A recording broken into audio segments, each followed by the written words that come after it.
नमस्कार, मी Kolte computer training सेंटरमधून आज आपणास फोटोशॉपमधील बऱ्याचशा जे टूल्स आहेत त्याबद्दल तुम्हाला माहिती देणार आहे. तसेच त्याचा यूज काय आहे हे वन बाय वन तुम्हाला दाखवणार आहे. तुम्ही फोटोशॉपचा स्टडी करतेवेळी तुम्हाला त्याचा नक्कीच उपयोग होईल. त्या पद्धतीने आपण थोड्या सोप्या टूल्सपासून थोड्या कठीण टूल्सपर्यंत आपण एक वन बाय वन दाखवत जाणार आहोत. सर्वात पहिला म्हणजे जो कलरचा टूल आहे, जो आपल्याला आधी समजून घ्यावा लागेल की हे मी एक पेज क्रिएट केलेलं आहे. ते पेज क्रिएट करतेवेळी फाईल मेनूमधून आपल्याला पेज क्रिएट करून घ्यायचं आहे. आता मी तुमच्यासमोर एक डायरेक्टली पेज क्रिएट करून दाखवलेलं आहे. थोडीशी मी ओळख करून देते.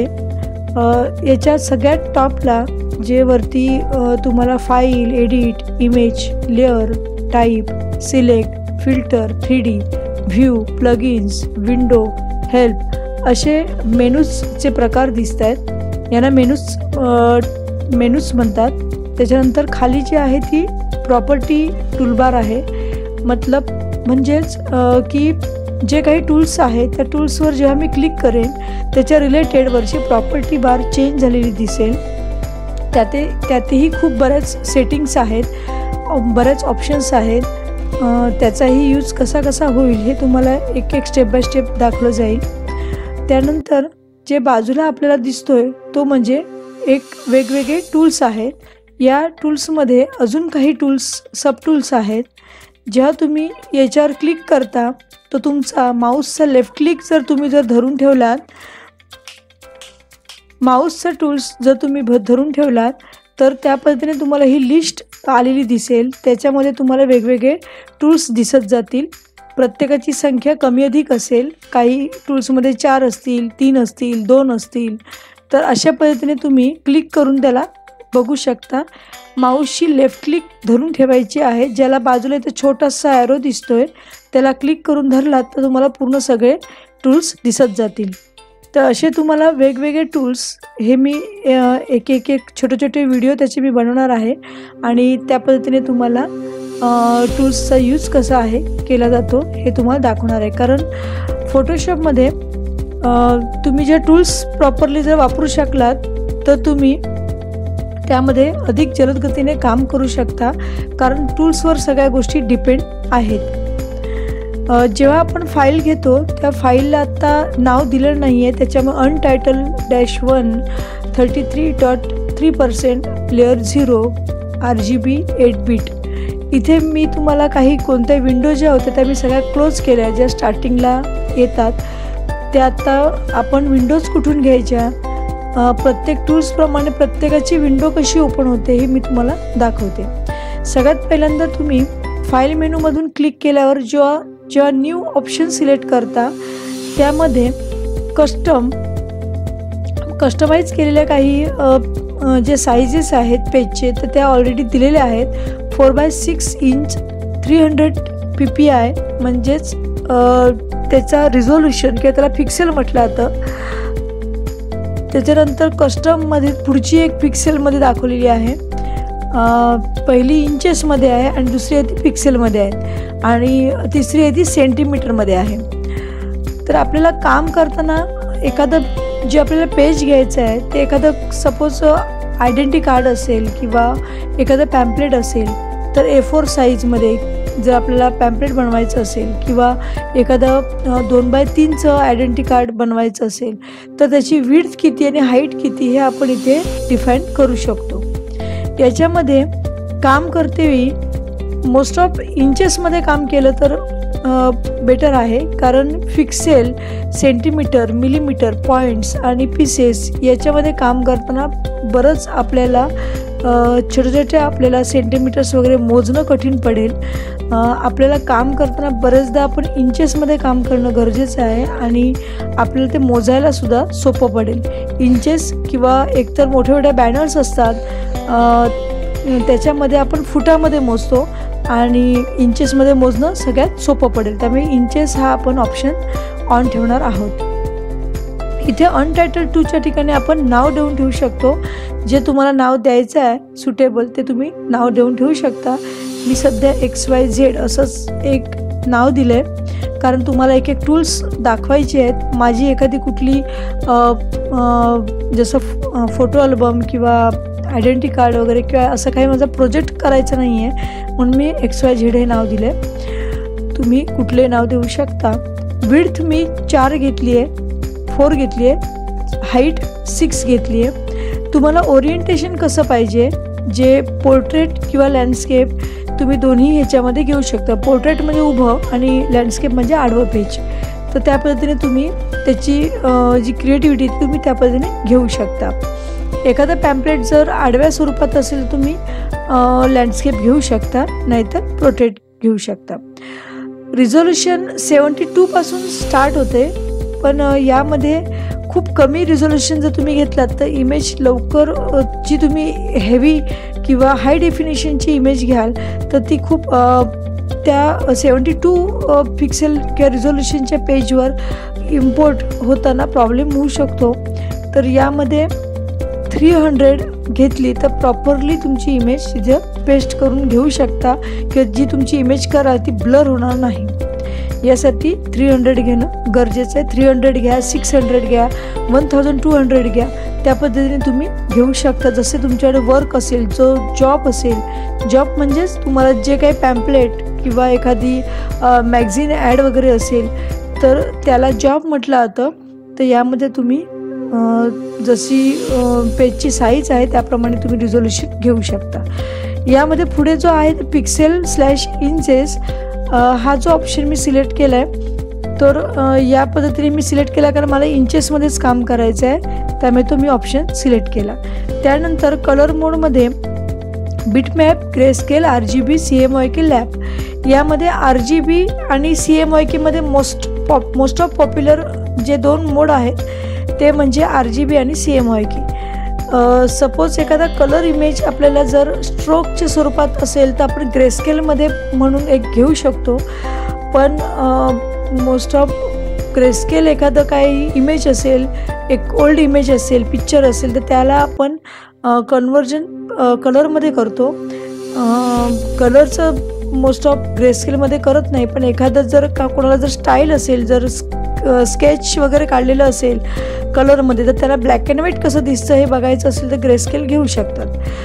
तर सर्वात महत्त्वाचा कलर मोड म्हणजे काय की तुम्ही तुमच्या जे पेज घेणार आहात जर कलरमध्ये काम करायचं आहे, कलर इमेज बनवायची आहे तर तुम्ही RGB किंवा CMYK वापरू शकता. RGBचा लॉंग फॉर्म आहे रेड, ग्रीन, ब्ल्यू, हे तिन्ही डार्क कलर आहेत.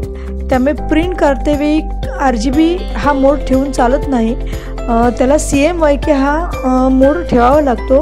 स्काय, मजेंडा, येल्लो, ब्लॅक असा 2 कलर फेंट आणि 2 कलर डार्क अशा 4 कलरचं कॉम्बिनेशन असलेलं जो मोड आहे CMYK हा आपण प्रिंट करतेवेळी वापरतो आणि तो वापरणं चांगला आहे. तर काम करताना तुम्ही RGBमध्ये करू शकता. त्यानंतर पुढचा जो मोड आहे बॅकग्राऊंड कंटेंट, तर यामध्ये तुम्हाला त्या पेजचा कलर कसा पाहिजे, व्हाईट पाहिजे, ब्लॅक पाहिजे, बॅकग्राऊंड कलर पाहिजे, ट्रान्सपरंट कलर पाहिजे की कस्टमाइज करायचा आहे. ट्रान्सपरंट म्हणजे कोणताच कलर नाही, जर तुम्हाला नुसतं ब्लँक हवं असेल तर, आणि बॅकग्राऊंड कलर हवा असेल किंवा ब्लॅक कलर हवा असेल किंवा व्हाईट असेल तर ओके तुम्ही तो घेऊ शकता. एखाद्या वेळेस तुम्ही व्हाईट कलर घेऊन तुम्ही काम केलात आणि त्यानंतर तुम्हाला जर त्यात कलर चेंज करायचा आहे तर तुम्ही घेऊ शकता, कस्टमाइज करून घेऊ शकता. मी आता तुर्तास व्हाईट हा कलर घेतलेला आहे. पुढचे जे ऑप्शन्स आहेत कलर प्रोफाईल आणि पिक्सेल ॲक्सेप्ट रेशो हा आपण एक नंतर बघूया, तो ॲडव्हान्स थोडंसं तुम्हाला सांगता येईल.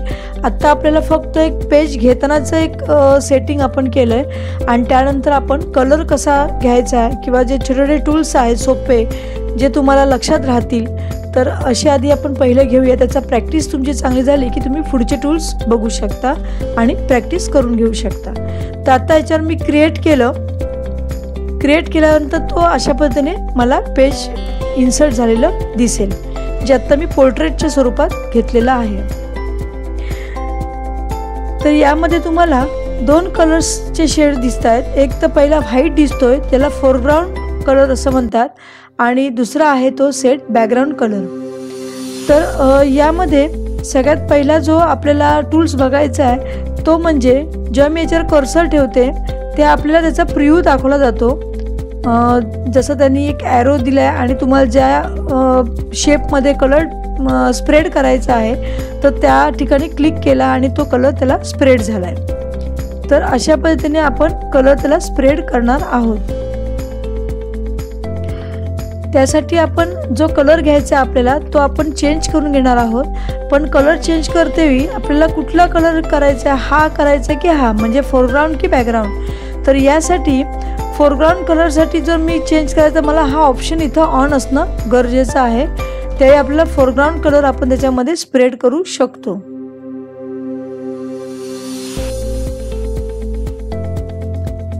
तसं मी कलर कुठला जो आपल्याला हवा आहे तो मी सिलेक्ट केला आणि याच्यावर मी स्प्रेड केला. तुम्हाला जर कलर हवा असेल त्याला डबल क्लिक करा. तुम्हाला जो याच्यातला कलर कुठलाही निवडायचा आहे तो कलर तुम्ही इथे पॉईंटला क्लिक केलात की तिथून खालीपर्यंत ओढत जसं जाल, माऊसची लेफ्ट क्लिक तुम्ही खाली खाली ओढत जाल, त्या पद्धतीने ते कलर्स चेंज झालेले दिसतील. त्यानंतर जो कलर आपल्याला हवा आहे त्यामधला जो डार्क ब्ल्यूमध्ये हवा आहे आणि एकदम ब्लॅकिश ब्ल्यूमध्ये पाहिजे तसं तुम्ही खाली खाली जाल, त्या पद्धतीने इथे तुम्हाला कलर चेंज झालेला इथे दिसतोय. माझा जो माऊस पॉइंटर दिसतोय त्या ठिकाणी तुम्हाला कलर चेंज झालेला दिसतोय. जसं मी साईडला करेन त्याप्रमाणे थोडासा ब्लॅकिश, फेंट ब्लॅकिश आणि थोडासा ब्ल्यू असा तो त्याच्यामध्ये चेंज झालेला दिसेल आणि थोडा तो ग्रेमध्ये कन्वर्ट झालेला दिसेल. थोडासा वरती तुम्ही जात गेलात की थोडासा ऑफ व्हाईटवरून तुम्ही व्हाईटपर्यंत जाऊ शकता. एकदम डाऊनला आला तर तुम्ही डार्क ब्ल्यूचा शेवटी तो ब्लॅकमध्येच कन्वर्ट होतो. कोणताही कलर जेव्हा आपण डार्क करतो त्यावेळी तो ब्लॅकमध्ये दिसतो. तसं याच्यामध्ये अजून थोडंसं तुम्ही वरती हा कर्सर नेत गेलात तर त्यापर्यंत त्याचा कलरचे शेड्स हे बदलले दिसत आहेत. आणि हे जेव्हा मी पॉईंट जेव्हा फिरवते त्याप्रमाणे तुम्हाला इथे HSB, RGB, CMYK आणि LAB हे कलर तुम्हाला इथे चेंजेस झाले दिसतात. तुम्हाला याच्यामधला नंबरसुद्धा हा जो हॅश आणि पुढे नंबर दिसतोय तो त्या कलरचं नाव आहे किंवा नंबर आहे असं म्हटलं तरी चालेल. तर तो सेम कलर तुम्हाला सेम शेड हवी असेल तर तुम्ही तो नंबर लिहून ठेवू शकता आणि सेम तुम्हाला जो पाहिजे तो त्या पद्धतीने येऊ शकतो. तर अशा पद्धतीने मी जो कलर आपल्याला हवा आहे तो मी सिलेक्ट केला आणि मी तो त्या पद्धतीने स्प्रेड केला. अशा पद्धतीने तो कलर स्प्रेड झालेला आपल्याला दिसेल. हा सर्वात टूल सोपा आहे आणि तो समजायला सोपा आहे, त्याच्यामुळे मी हा सगळ्यात पहिला दाखवला. त्याच्यानंतर पुढे जो टूल आहे तो म्हणजे ग्रेडियंट टूल. आता यासाठी जो मी पहिला कलर आहे तो मी थोडासा Ctrl+Z या की प्रेस करून मी बॅक जाते, म्हणजे त्याला अंडू म्हणतात कमांड. जी एडिट मेनूमधून अंडू कमांड Ctrl+Z ही शॉर्टकट की तुम्हाला माहीत पाहिजे. जर आपलं एखादं थोडंसं काही चुकलं तर आपण अंडू करून घेऊ शकतो, म्हणजे Ctrl+Z करून घेऊ शकतो. पुढचा खूप इंटरेस्टिंग टूल आहे, त्याला ग्रेडियंट टूल म्हणतात, जो आपण स्वतःच्या मनाने कलर्ससुद्धा आपण त्याच्यामध्ये भरू शकतो. त्यामध्ये बघूया ऑप्शन्स कोणते कोणते आहेत. ग्रेडियंट टूलवर जेव्हा मी क्लिक करते त्यावरती प्रॉपर्टी बारमध्ये चेंज झालेला दिसतोय. याच्यामध्ये सुद्धा कलर्स दिसत आहेत, इथे काही प्रकार दिसत आहेत कलरचे. तुम्हाला कुठल्या प्रकारामध्ये कशी शेड पाहिजे हे तुम्हाला आता समजेल. मगाशी आपण पाहिला तो पूर्ण प्लेन कलरचं बॅकग्राऊंड पाहिलं होतं. आता आपण पाहणार आहोत त्याच्यामध्ये ऑलरेडी तयार केलेले कलर्स आहेत, शेड्स. बेसिकमध्ये क्लिक कराल तर तुम्हाला हे अशा पद्धतीने दिसतील. त्याच्यानंतर ब्ल्यूजमध्ये शेड्स बघाल तर फेंटपासून डार्कपर्यंत सगळे शेड्स दिसतील. पर्पलमध्ये तुम्ही बघाल तर त्या पद्धतीने याच्यामध्ये पण कलर्स, प्रत्येक कलर त्याच्यामध्ये दिलेले आहेत शेड्स. पिंकमध्ये पण दिलेले आहेत, रेडमध्ये दिलेले आहेत, ऑरेंजमध्ये दिलेले आहेत. तर असे वेगवेगळे कलर्स तुम्ही प्रत्येक एक ऑप्शन्स तुम्ही ऑन करून तुम्ही बघू शकता. तुम्हाला या पद्धतीने दिसेल की कुठला कलर तुम्हाला जो आवडेल तर तुम्ही तो स्प्रेड करून घेऊ शकता किंवा तुम्ही बनवू सुद्धा शकता। तर अशा पद्धतीने मी यातला एक कलर चूज करते जो मला आवडीचा कलर आहे, ज्याच्यात तुम्हाला शेड्स कळतील, थोडा फेंट आणि एक डार्क असा जो ऑरेंज आणि येलो याचं कॉम्बिनेशन आहे। तर यामधला जो प्रकार आहे तो आता मी चॉईस केला, कलर चॉईस केला। आता मला ज्यातले प्रकार चॉईस करायचे आहेत, सगळ्यात पहिला प्रकार आहे तो लायनर ग्रेडियंट टूल आणि तो कसा स्प्रेड होतो आणि मी तो कसा ड्रॉ करते तो बघा। यामध्ये माझा जो पॉइंट आहे, माऊसचा पॉइंट आहे, लेफ्ट क्लिकने मी धरून ठेवते आणि मी तो अशा पद्धतीने स्प्रेड करते। मी किती तो पॉइंट ताणते आहे त्याच्यावर तर माझा कलर स्प्रेड होणार आहे। जसं मी इथून इथपर्यंतच लाईन ओढली तर त्याच्यामधला येलो शेड्स जास्त आली आणि ऑरेंज खाली आली, तर अशा पद्धतीने तुम्हाला शेड्स दिसतील। मी पुन्हा Ctrl+Z करते, अंडू करते। सपोज मला असा आडव्या स्वरूपात ओढायची आहे लाईन, तर मी आडव्या स्वरूपात ओढली तर मला अशा पद्धतीने कलरचा जो स्प्रेड झालेला दिसतोय तो उभ्या स्वरूपात दिसतोय, लाईन्सच्या स्वरूपात दिसतोय। अर्धा भाग येलो आणि अर्धा भाग ऑरेंज अशा स्वरूपात दिसतोय। पुन्हा मी Ctrl+Z करते। सपोज मला ऑरेंज ह्या साईडला पाहिजे, म्हणजे तुमच्या डाव्या हाताला पाहिजे आणि उजव्या हाताला येलो शेड पाहिजे, तर मी इथून ओढलं तर तो अशा पद्धतीने दिसेल। पुन्हा मी अंडू करून घेते। जसं मी आडव्या स्वरूपात ओढलं तसं मी उभ्या स्वरूपात ओढल्यावर कसं दिसतं ते तुम्ही इथून चेक करा मी कशा पद्धतीने करते। आता मी टॉप, बॉटम, लेफ्ट, राईट अशा स्वरूपात मी माऊसचा पॉइंटर फिरवला। आता मला थोडंसं क्रॉस लाईन करायची आहे, तर क्रॉसच्या स्वरूपात ती लाईन दिसते, म्हणजे ही येलो साईड दिसते आणि थोडी ही ऑरेंज साईड दिसते। आता तुम्ही कुठल्या साईडने ओढताय, जसं या साईडने ओढताय की या साईडने ओढताय ह्याच्यावर डिपेंड आहे। सपोज मी थोडंसंच ओढलं तर तो कसा दिसेल त्याच्यामध्ये लाईन्स दिसते तुम्हाला। आता जसं तुम्ही जेवढ्या अंतरावर ओढाल त्या पद्धतीने दिसेल। सपोज तुम्हाला बाहेरून घेतल्यानंतर आणि बाहेरच ओढायचं आहे तर तो अशा पद्धतीने दिसेल। तुम्हाला लाईन्स त्याच्यामध्ये प्रकर्षाने दिसणार नाही, पण एक थोडीशी शेडची झलक दिसेल। तर तुम्ही अगदी थोडंसं तिथल्या ते ओढला तर तुम्हाला अशा पद्धतीने लाईन दिसेल। तर तुम्ही ओढाल कसं त्याच्यावर डिपेंड असेल। त्यानंतर मोड सुद्धा हा जो मी घेताय त्याच्यामध्ये पण भरपूर प्रकार आहे। तुम्ही एक मोड तुम्ही हा वापरून बघा। सगळ्यात पहिलं काम करताना नॉर्मल मोडवर काम करणं गरजेचं आहे। सपोज काही वेळा स्क्रीनचा काही वेळा बाय डिफॉल्ट इथे ओपन असतो आणि आपण ओढायला गेलं तर आपल्याला तो दिसत नाही, कारण तो स्क्रीन कलर असतो। स्क्रीन म्हणजे ॲक्च्युली कलर त्याच्यातला नाहीसा होतो, त्याला स्क्रीन कलर म्हणतो। तर नॉर्मल हा मी पहिल्या स्टेजला आले। त्यानंतर ओपीसीटी हा पुढचा ऑप्शन आहे। ओपीसीटी यामध्ये मी 100% कलर, जेव्हा मी 100% ठेवते त्या कलर माझा पूर्ण फ्लो 100% होतो। सपोज मी 75% ठेवलं आणि मी स्प्रेड केला तर तो थोडासा फेंट झाला दिसेल आणि तुम्हाला इथे पण दिसेल। त्यानंतर थोडंसं ओढून बघते तरी पण तुम्हाला दिसेल, लक्षात येईल। त्याच्यानंतर मी थोडासा 50% करते। तुम्ही कितीही करू शकता, मी 50% तुम्हाला दाखवते। तुम्ही 60 घ्या, 61% घ्या, तुम्हाला जे तुम्हाला वाटेल त्या पद्धतीने तुम्ही घेऊ शकता। तुम्हाला तुमच्या नजरेला कितपत तो छान दिसतोय शेड त्या पद्धतीने तुम्ही तो कलर स्प्रेड करू शकता। जसं आता तुम्हाला अजून फेंट झाला दिसेल।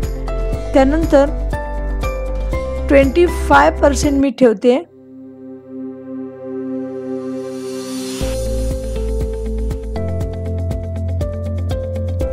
आणि मी तो कलर ओढते, अगदी झलक दिसते नुसती शेडची। तर अशा पद्धतीने तुम्ही ओपीसीटी जेव्हा कमी करता त्या पद्धतीचा कलरचा फ्लो तसा दिसतो। फेंट हवा आहे, मीडियम फेंट हवा आहे, थोडासा मीडियम डार्क पाहिजे, एक फुल डार्क पाहिजे, त्यापर्यंत तो कलर स्प्रेड होताना दिसतोय। पुढचा प्रकार दाखवणार आहे तो म्हणजे रेडियल ग्रेडियंट टूल। त्याच्यामध्ये पण खूप छान आहेत, गमतीशीर शेड्स तयार होतात। जसं मी छोटंसं माऊस पॉइंटर ओढते आणि कलर कसा दिसतो तो बघा, म्हणजे एक डॉट दिसतोय. परत मी अंडू केलं, Ctrl+Z केलं, त्यानंतर थोडीशी लाईन ओढते, तर तो जो सर्कल स्वरूपात कलर जो स्प्रेड झाला दिसतोय तो कसा मोठा होत जातो ते बघा.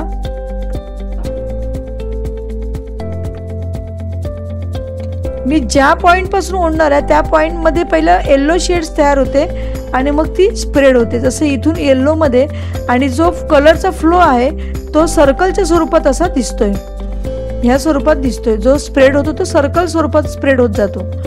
तर अशा पद्धतीने तुम्ही कलर स्प्रेड करू शकता. त्याला सुद्धा तुम्ही कुठूनही कसाही तो स्प्रेड करू शकता आणि तो अशा पद्धतीने दिसेल.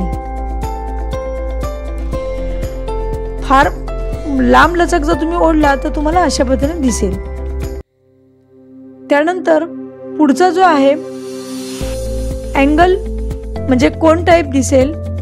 जसं की मी आता थोडंसं लांब लचक ओढला तर तुम्हाला इथे दिसेल की इथं कोन सारखा तयार झालेला दिसतोय, एक टोक सारखं दिसतंय. त्यानंतर मी हे टोक ह्या बिंदूपासून घेते, म्हणजे एक कॉर्नर पासून घेते, तर तुम्हाला अशा पद्धतीने दिसेल. तुम्हाला तो पॉइंट इथे दिसणार नाही का तुम्ही एकदम आतपर्यंत घेतलेला आहे. त्याचे मोड जे आहे ते पुढे सेमच आहे. ओपेसिटी तुम्ही जशी कमी अधिक कराल त्या पद्धतीने ते शेड दिसेल. नॉर्मल मोड पासून तुम्ही प्रत्येक मोड चेंज करून बघा. त्यानंतर पुढचा आहे तो रिफ्लेक्टेड ग्रेडियंट. जसं मी इथून जवळ ओढलं तर तुम्हाला हा येलो शेड ऑरेंज शेडच्या मधोमध इथे स्प्रेड झालाय आणि मिक्स झालाय आणि त्याची एक थोडी शायनिंग दिसते आपल्याला आणि रिफ्लेक्शन आपल्याला दिसतोय. आता याच्यामध्ये पुन्हा मी अंडू केलं आणि मी लांब लचक ओढलं तर तो अशा पद्धतीने स्प्रेड झालेला दिसेल. थोडासा लायनर सारखा दिसतोय पण तो लायनर मध्ये पूर्ण लाईन दिसते आणि याच्यामध्ये दोन्ही कलर मध्ये थोडासा ब्लर झालेला दिसतोय आणि ती शेड एकामेकात मिक्स झालेली दिसते. पुढचा प्रकार आहे पाचवा, तो म्हणजे डायमंड प्रकार. डायमंड सारखा दिसणारा डायमंड ग्रेडियंट स्क्वेअर सारखा दिसेल. जो तुम्हाला जो सरळ मी ओढलाय त्यामुळे तुम्हाला असा दिसेल. सपोज मी क्रॉस ओढला तर तो थोडा स्टार सारखा दिसेल. अजून मी थोडासा लांब पर्यंत ओढला तर तो असा दिसेल. म्हणजे याच्यामधली जी लाईन आहे मधली येल्लो ती इथपर्यंत मागे आल्यासारखी आहे, टोकदार दिसते आणि कलर मधला असा शेड असा लक्षात कोणाच्या येत नाही की हा प्रकारामधून आपण घेतलेला आहे. एखाद्याला वाटेल की ती शेडच केलेली आहे. तर मी थोडंसं ओढते म्हणून तुम्हाला ही स्टार दिसतोय. तो अशा पद्धतीने तुम्ही त्याचे प्रकार करून बघू शकता आणि असे बॅकग्राऊंड्स त्याचे तयार करू शकता. आता आपल्याला कलर बनवायचा असेल, आता हा त्यांचा रेडीमेड कलर आहे, मी माझा बनवून तयार करून मी त्याच्यामध्ये ॲड करू शकते. ज्यामध्ये मी इथे क्लिक करते बघा, पुन्हा एकदा मी या कलरमध्ये माझा कर्सर ठेवला आणि एकदा क्लिक केलं त्यानंतर एक विंडो ओपन झालेली मला दिसेल. त्याला ग्रेडियंट एडिटर असं म्हटलं जातं. याच्यामध्ये जे कलरचे शेड्स आहेत त्या कलरच्या शेड्समध्ये मी वेगवेगळे कोणते वाटेल ते कलर मी याच्यामध्ये घेऊ शकते. जशी बकेट आहे ती मी तुम्हाला सरकवून दाखवते आणि याचा जो फ्लोची जो पॉईंट आहे तो सुद्धा मी सरकवून दाखवते की येलोचा कमी हवा आहे की तो जास्त हवा आहे. तसं तुम्ही त्याचं जे पॉईंट आहे तो तुम्ही सरकवून तो स्प्रेड किती व्हायला पाहिजे तो तुम्ही निश्चित करू शकता. आता मी हा एक ऑरेंज आहे तो तसाच ठेवला. मला एखादी न्यू बकेट हवी असेल तर या कलरच्या बाजूला मी असंच क्लिक करते. क्लिक केल्यानंतर हा जो कलर इथं दिसतो तो मी इथल्या इथे मी चेंज करून घेते आणि हा असा कलर मी याच्यामध्ये टाकला. नंतर मी दुसरी बकेट घेतली, त्याला मी क्लिक केलं आणि मी वेगळा कलर घेतला. त्यानंतर पुन्हा मी एक वेगळी बकेट घेतली, याच्यात कलरवर क्लिक केला. त्याच्यानंतर जी विंडो ओपन होते त्याला मी दुसरा कलर घेतला. असे मी कलर्स वेगवेगळे यामध्ये घेऊ शकते. आता मी एक रँडमली कलर घेते.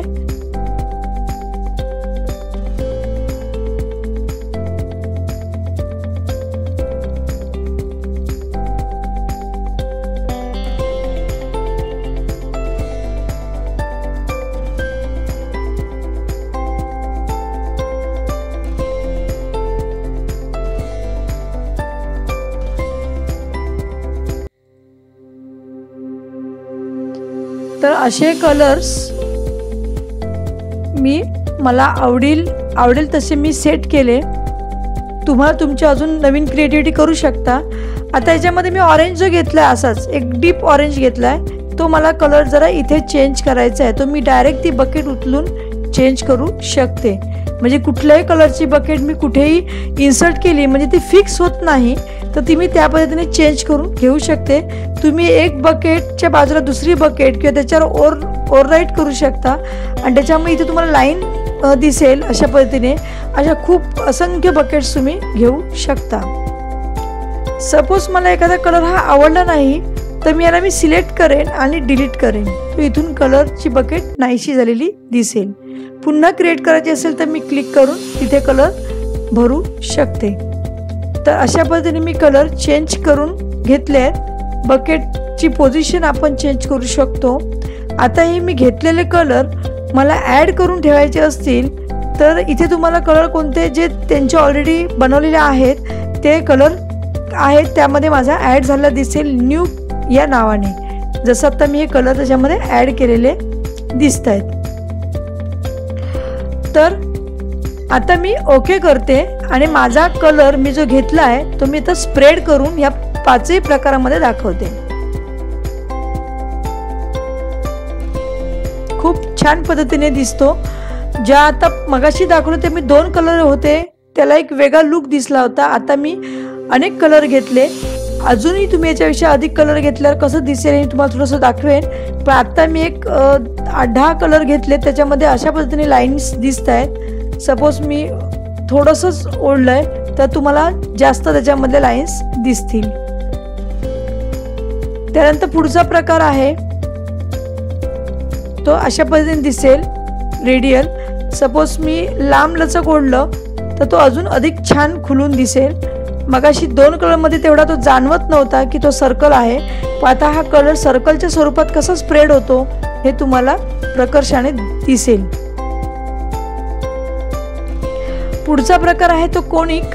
आता मगाशी 2 कलरमध्ये कोन कसा दिसला आणि आत्ता कसा दिसतोय तो बघा। तो अशा पद्धतीने खूप सुंदर पद्धतीने दिसतोय आणि अजून मोह कसा दिसतोय। तर असा आपल्याला कलर अशा पद्धतीने आपण घेऊ शकतो।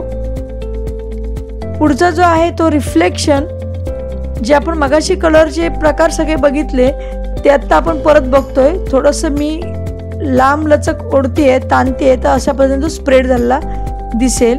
हे मी 100% लाच ठेवलंय ओपीसीटी आणि त्याचा मोड जो आहे तो नॉर्मल आहे।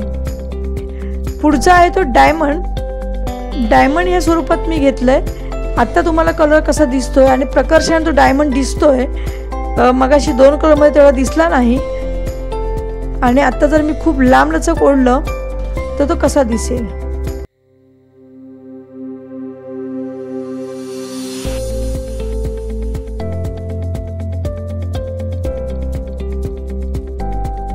तर तो अशा पद्धतीने दिसेल।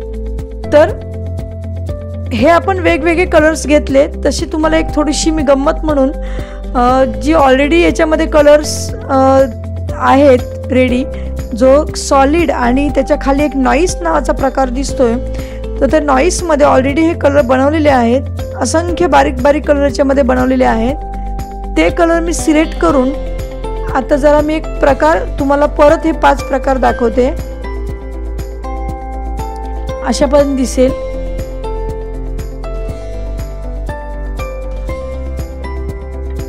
असं तुम्ही एखादं बॅकग्राऊंड तयार करू शकता।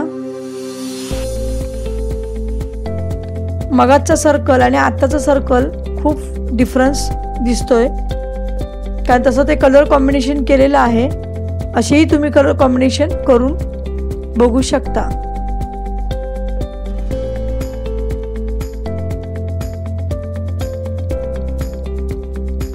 खूप छान दिसतंय कोन टाइप। त्यानंतर रिफ्लेक्शन, त्यानंतर डायमंड, खूप सुंदर दिसतात कलर।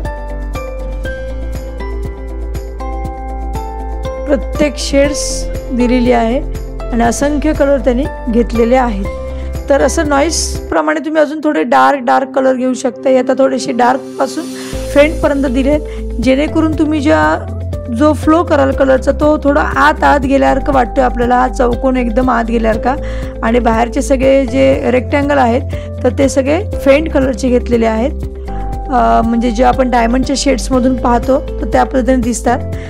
तर अशा पद्धतीने तुम्ही ग्रेडियंट कलर त्याच्यामध्ये घालून तुम्ही आता सपोज हा एक तयार केला आहे आणि हा तुम्हाला पॅटर्न म्हणून सेव्ह करून ठेवायचा असेल तर एडिट मेनूमधून डिफाईन पॅटर्न हा ऑप्शन निवडू शकता आणि याच्यामध्ये तुम्हाला जो नाव द्यायचं आहे तुम्ही द्या. मी आता बाय डिफॉल्ट असंच ठेवलं XYZ.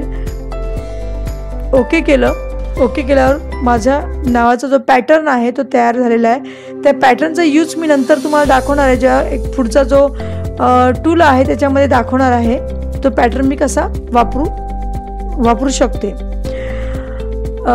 तुर्तास आत्ता हे 2 जे टूल्स आहेत त्याच्यावर तुम्ही प्रॅक्टिस करा, चांगल्या पद्धतीने प्रॅक्टिस करा. त्यानंतर तुम्हाला पुढच्या टूल्स पण आणि त्याच्याबरोबरचे काही मेनूज, काही ऑप्शन्स, काही विंडोज, त्याच्यामधल्या काही सेटिंग्स, अशा मी विविध सेटिंग्स दाखवणार आहे. कारण एका टूल्सवरती बरेच ऑप्शन्स अवलंबून आहेत, बरेच त्याच्यामधले सेटिंग्स करावे लागतात आणि त्याच्यामधले एक नवीन क्रिएटिव्हिटी निर्माण होते आणि खूप इंटरेस्टिंग आहे.